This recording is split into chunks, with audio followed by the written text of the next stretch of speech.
Hey Faith Family, welcome to the Beyond Sunday podcast at Calvary Bible, where we go beyond the Sunday sermon to explore some rabbit holes and to bring some biblical truths to the surface. We hope you enjoyed today's episode. Calvary Bible Church, welcome to another episode of Beyond Sunday. Barely beyond Sunday. Today's a special episode. Mm-hmm. We talked about this last week at some point, but today's 100 episodes. It's amazing. So, is it approximately 2 years worth? Yeah, roughly, I guess. Wow. Yeah. Amazing. I mean, we've missed a couple of weeks here and there. Mm-hmm. So I came with a banger of a joke today. You ready? Just to celebrate. What can I do? All right.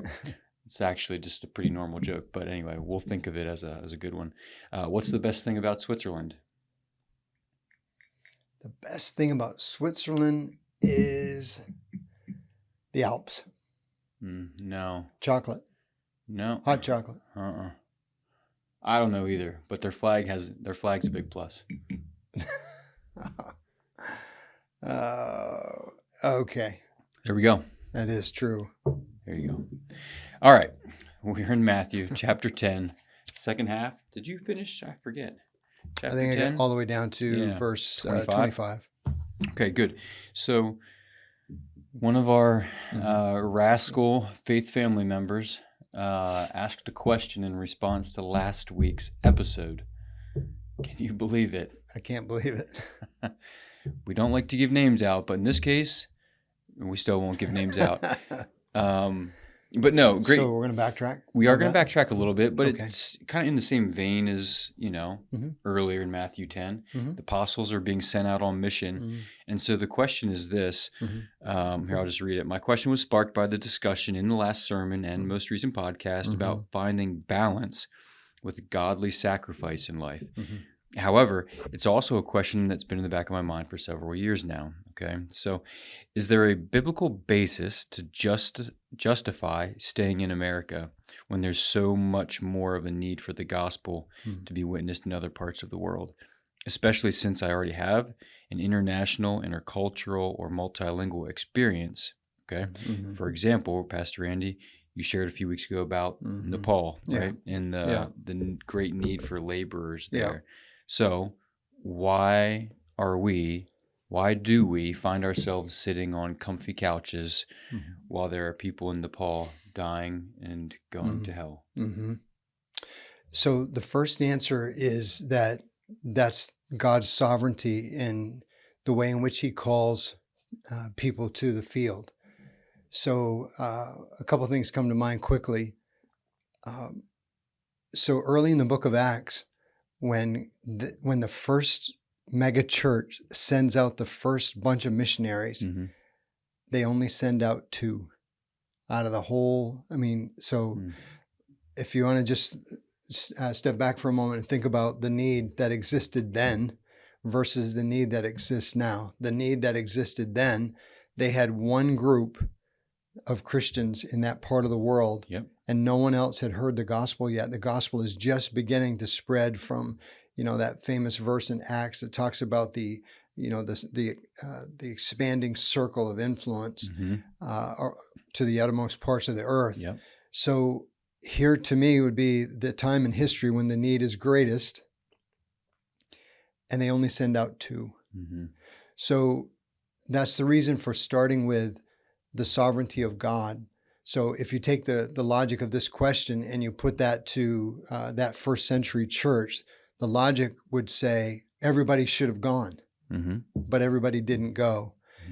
Partly because, first of all, because God determined that he needed 2 from that workforce to go, Paul and Barnabas. So that means that the ones who didn't go are still strategic in getting the gospel out from their current location. So that's the place I would start theologically, would be to talk about God's sovereignty in sending workers into the world, which is important to our study. And so part of our, Beyond Sunday should be continuing to pray to the Lord of the harvest, begging, pleading with the Lord of the harvest to send workers into the world because the need is there. So the sovereignty of God would be first. The second thing would be not from the opposite side of that coin, is the calling on our lives. Mm-hmm. So, for instance, if I said to any particular parishioner in church that resides here in the Mount Joy area, if I said, "Do you know why you're not on the mission field?" They could answer by saying, "God hasn't called me." Mm-hmm. So it could be that one of the reasons why we don't all get up and go is because not only, number one, God is sovereign in this, but number two, that sovereignty includes his call of individuals to go here and there. Mm-hmm. So it could be something like that. The third thing is just a comment. You may recall that in our own discussions about missions, I used the example years ago about the difference between buying eggs and buying chips. Do you remember vaguely that? Mm-hmm. I was trying to get across the priority of missions. And so during some of our discussions, I did bring this up, that if money's tight, do I choose eggs or chips? More than likely in my better moments, I'm going to choose eggs for my family if money is really tight. I'm not going to waste money on chips that I don't, the money's just not there. Mm-hmm. So I think in some ways, though, this observation is important, because as we continue to look strategically about our part to play in the gospel, we do need to realize that there's people that don't know in other places in the world, and probably their need is greater than the person that doesn't know across the street here, who Mm-hmm. has umpteen ways to know, but in Nepal, maybe not. So Right. those are just a few of my comments right off the start. Can I make sure I'm understanding your analogy correctly? Yeah. Eggs in this scenario would be similar to unreached people in the world. Go get them with the gospel. Give them the gospel. Yeah, someone who's, Yeah. In a different part of the United States where there's easier access. The gospel's everywhere. Churches are everywhere. Yeah. Bibles are everywhere. Churches are everywhere. Television broadcasts are everywhere. Radio broadcasts, podcasts. I mean. Yeah, compared to a tribe in Nepal or Bolivia. Yeah, or Bolivia, exactly. Where there's the technology's not there. There's right. Okay. Yep. So speaking of call, that was kind of the second thing you touched on there. Where do we get this idea of calling? How do we decipher that? So if someone's saying, "Is God calling me to the mission field?" Yeah. I'm not sure how to decipher that. Where's that come from? Even in the scriptures with Paul or Barnabas, maybe. Well, you could start there. You could look at the book of Acts and some of those examples, but you'd want to do a couple of things. Number one, just start with your own desire. I mean, God, anybody that's thought through this calling, most everyone, not everyone, I'm sure not everyone, most everyone that's been through this feels a strong pull toward a particular work for God. And so I think that's that desire word that comes up in like 1 Timothy 3. So there is the aspect of desire, but the other thing is the recognition of God's people and the leadership in your life, which also goes back to the example in Acts and in the instruction in Acts, where if you follow how leadership arose in the early church, it was this passing on, this disciple making, which included, I think we're going to ordain such and such to this particular work. So I think that would be a couple of ways to think that through. Is God putting in your heart a strong desire for spreading the gospel in a particular way, in a particular region? And then what about your leadership? Are they recognizing that call of God on your life? I would say that's similar for both pastors in the making, but also global outreach partners in the making. Yeah, good. If I can just add, please. My mind went in a different direction slightly. In that, someone's asking this question, why am I sitting here while, there's unreached people in Nepal or whatever other country? In some ways, I detect maybe, at least the potential for there to be short-sightedness for ministry here. And so my mind goes to Matthew 28, where Jesus says, as you're going, make disciples. Yeah. And so part of that's giftedness and context, where we recognize, hey, I'm in a place where God has me rubbing shoulders with unreached people, or lost people anyway, who I can make disciples of. And so even though it's not a, traditional missionary type role, Mm-hmm. we're still making disciples That's a great in the point. same way. And I mean, I don't think the person asking this question is necessarily, losing sight of that. But Mm. I think there is at times folks can just quickly fall into a mindset that there's the professional ministers, Yeah. missionaries, etc., and then there's me, and I really don't have Yeah. a significant part to play. Yeah. But we do, all Yeah. of us. Yeah, and I think that's a great point. On top of that, too, you might think about the, what would you call it, sort of the negative effect on the church for people who go that are not called by God. And so, if people are so, if they, in other words, and I think this is true, that not every need presents the will of God for every person. So I think the church throughout church history has experienced this where, you hear a need. Should I fill that need? Am I the one to fill that need? I think we have those choices a lot in our lives. Mm-hmm. The needs are endless. That does not mean that every need is an open door for me to fill. And so I think there's always the place for us to talk about wisdom. Can God give you wisdom, direct your path so that you succeed in the will of God, in His will for you, in your particular place? Because there is danger of a person jumping out of the will of God because the need exists. And then, of course, the fallout is tragic because, number one, they may not have the character to do it. They may not be called to do it. And of course, they're without the leadership to help them do it. So there's a lot of fallout that could occur when people attempt to do something out of the will of God, even though it's a great goal. Right. I'm trying to be faithful to the Great Commission and all the needs, but evidently I'm going to make this happen, even though God has not prompted me to do so. Mm-hmm. So it could be that danger too. Yeah, sure. Yeah. So jumping kind of into this past Sunday's sermon, we have laborers going out into the field, and whether professionally or not, be ready to face opposition. Yeah, some of the headings in the English Bible are going to go, they're going to say persecution is coming, something along those lines, because that's really what, that's what Jesus was saying to the 12. It's certainly still true where we are. If we were in another country, then we would say persecution is here. Yeah. But we're sort of in this place where it's not here yet. Not to the extent of this text. No, I mean, we could easily say, well, yeah, we're persecuted in some ways, but not like this. Yeah, no. And if you remember the analogy I used of the Lion, the Witch, and the Wardrobe, yeah, it was really good. It's freezing over, Yeah. and you can sense the kind of spiritual temperature dropping in our country. Yeah. But there's still pockets that are warmer than others. Yeah. Some areas of our country probably do. Christians face persecution in a much different way than we do here. Yeah. In Lancaster County.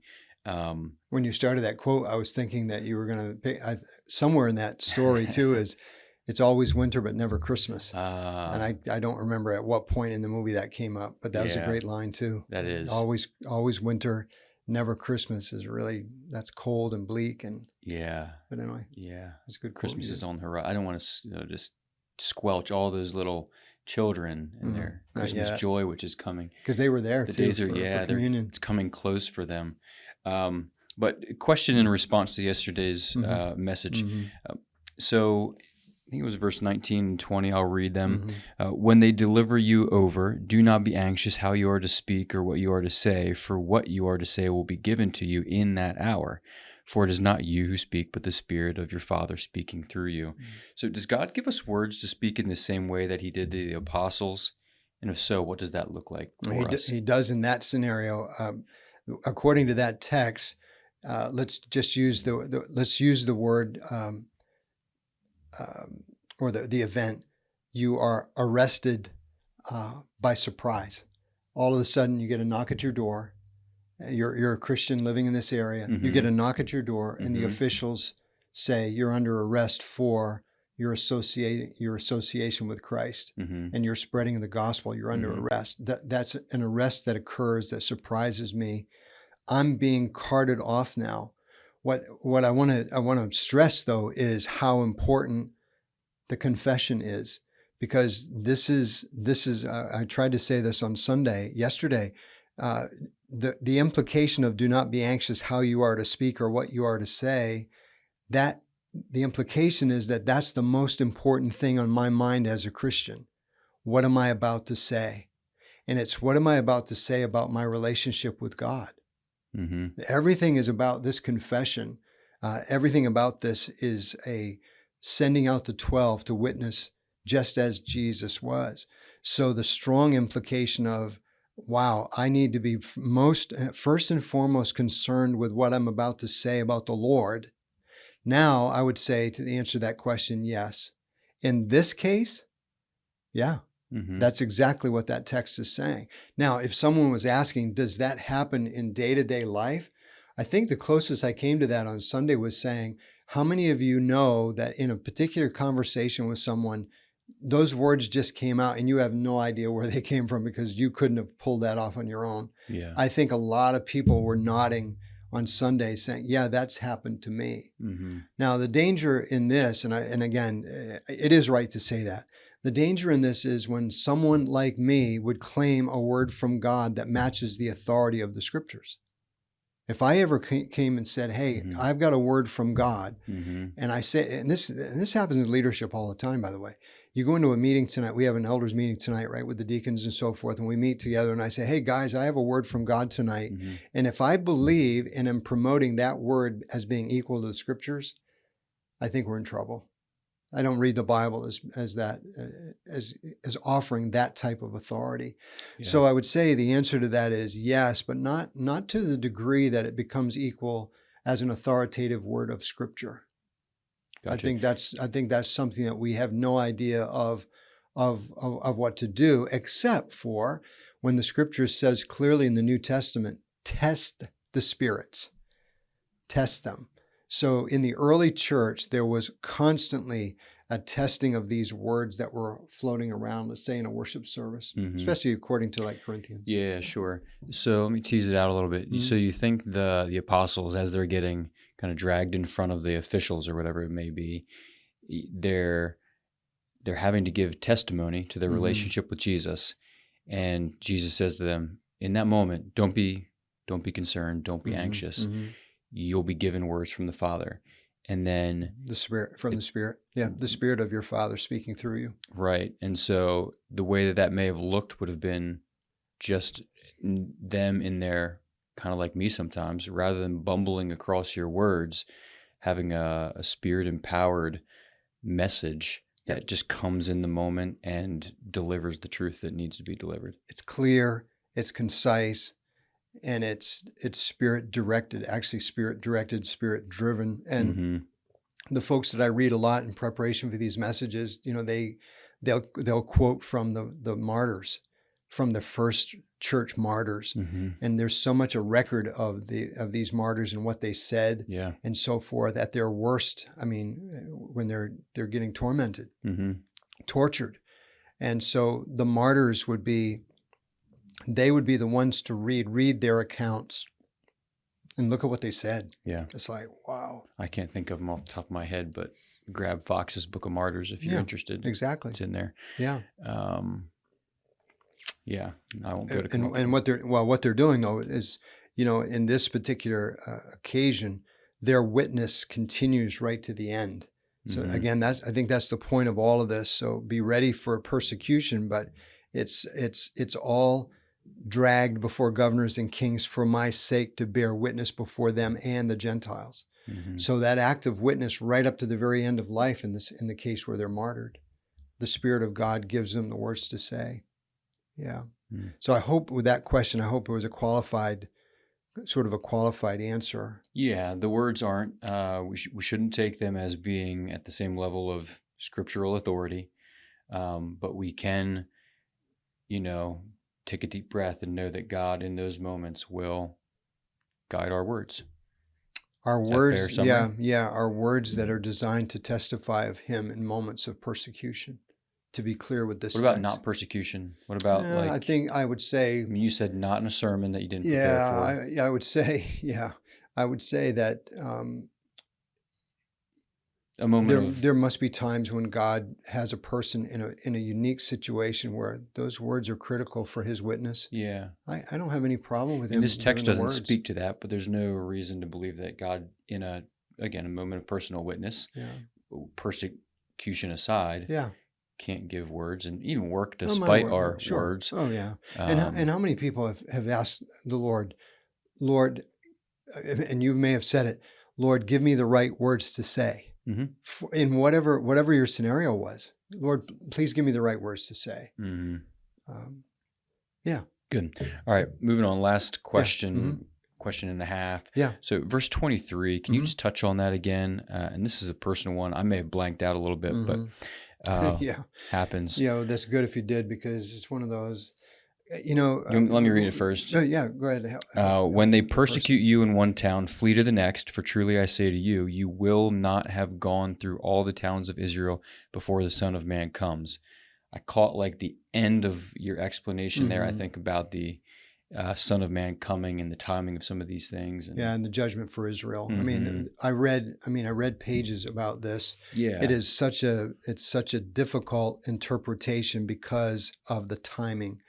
The timing, first of all, in Jesus' instructions, he says to his original 12, "You're not going to finish this. You're not going to finish witnessing all Hmm. over. So you will not have gone through all the towns of Israel." Prior to going through all the towns of Israel with their witness and running from here to here because of persecution, Hmm. town to town to town, the Son of Man comes. Well, we know he didn't. He hasn't. Right. So now we have a couple of really, just a couple of options out of the options that I saw. And so I think the one that makes the best sense is just to keep this as the Son of Man arriving in judgment, which a lot of the prophetic texts in the Old Testament talk like that. So what we know, for instance, if I get the date right, is Jerusalem is totally destroyed in AD 70. Hmm. So again, this is in the first century. So the book of Acts is ongoing here, early church, and here's the witness going out. And before evidently this mission can be completed, the judgment hits, Okay. and everything is now. Yeah, I That's the think, best I could do with that. yeah, an initial reading in our 21st century context, we read that Son of Man comes and we always think second coming, but Yeah. comes for what would probably Right. be a better, Yeah. take away some of my presuppositions. There's so much about this that's hard, and It's a little again, vague. and the reason why I didn't do anything with it on Sunday is because there's so many people. You might be one of them that you've got a study Bible, or you've studied hard before, and you're already aware of different interpretations of a text like this. And Sunday morning was certainly not. Yesterday was not the place to go into that. Yeah. That I don't ever think that's helpful. What's most helpful is, even though I may not know exactly what "before the Son of Man comes" means, I do know one thing is Jesus was saying to his disciples, the time is short. Mm. So you keep running if you're persecuted, and don't worry about it, because you're not going to make it. You're not going to get to the end anyway. I'm going to arrive. Hmm. And whether it's in judgment, or some of you are in the know, right? Some folks would say, especially those that are from a revised dispensational type of mindset, would say, well, this is the church age is just sort of blocked out of this altogether. It's just an unknown entity at this time. And so it skips forward to the time when Israel is back in the plan again, or something like that. Gotcha. Yeah. All right, one more follow-up question Yeah. there Mhm. with the first part of that verse. So he Yeah. tells them, if they're persecuted or when they are persecuted, just to flee to the next town. Yeah. So is the implication that, if I am sharing the gospel with someone and they don't receive it, just don't waste your time, move on, just keep moving? Yeah, I think that's part of it, depending on your depending on your purpose. Mm. If your purpose is, if your goal is, we need the gospel to go Mount Joy, Maytown, Marietta, Elizabethtown. I mean, if that, Bainbridge, all of that, if that's your goal to get it around, Hmm. and Jesus is saying, when you get persecuted in one town, keep moving. Yep. Go to the next. Go to the next. They all need to hear it. Hmm. So you get a chance to you say the gospel in that area, and it gets shot down. Go to the next, type of thing. So I do think, and I tried to mention this, I think on Sunday, I think I did mention it. I do think that we should be careful about spending too long with people who have rejected. I think that's, if you want to keep praying for them, sure. But to continue to have an effort there when you don't see God at work, which is a lot of reason. It's the reason why a lot of people will pray to God, God, would you lead us to the people in whom you're already working? That kind of a prayer, that global outreach prayer is one of those that, please, Lord, show me the people that need to hear this and are going to respond. Mm-hmm. But actually, that's only part of the equation. God says, get the word out. Get the word out. And he instructs them on what to do if you don't hear it. Yeah. I think one of your initial comments about the purpose is well put, because we talked a few weeks ago about having compassion for the lost. Yep. And sometimes that compassion means a friendship develops. Yeah. So if a friendship develops with a neighbor or someone that you've just, developed a relationship with, you stay with that person even though they reject it. Yeah, you love your neighbor. But your purpose isn't at that point, maybe is primarily, I got to keep sharing the gospel with this guy through words directly. Yeah. But I'm just going to keep living that out, be a faithful witness in my presence. And as opposed to maybe there's someone who God brings them into my life, or I see a need or an opportunity to share the gospel, and they just, 2 or 3 times, they're just not responding. Yeah. And I don't have an intention to really be this person's friend, etc. Yeah. Don't keep beating them over the head with it. Move on. Yeah, keep going. Leave them in God's hands and say a prayer for them.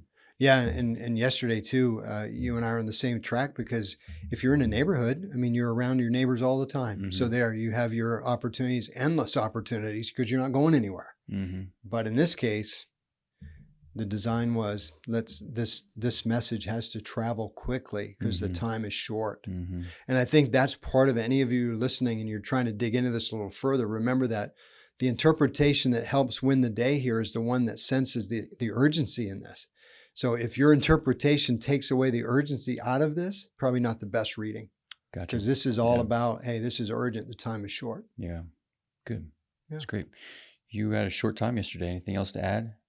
Communion, we cut you short a little bit. Yeah, we did good. You good? Oh, yeah. Nothing else? No.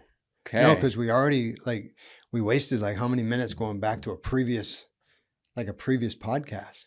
That's Pastor Randy's view. That wasn't yours? Not mine. Okay. If you do have any questions about this podcast or a sermon, particularly the one coming up. For real? Yep. Okay. Email them into. That's the way it works. Roger Garber at gmail.com. Just kidding. That's not his email address, but it's somebody's. So don't email that, Roger. Email them into podcast. It's 100 episodes now, Randy. Wow. Get with the program. I should get it right by now. PODCAST at Charlie Bravo Charlie mountjoy.com. All right. Have a great week. See you on Sunday. Love you guys. Thanks again for joining us on today's episode. And remember, our Sunday sermons are meant to lead us to a life of worship beyond Sunday.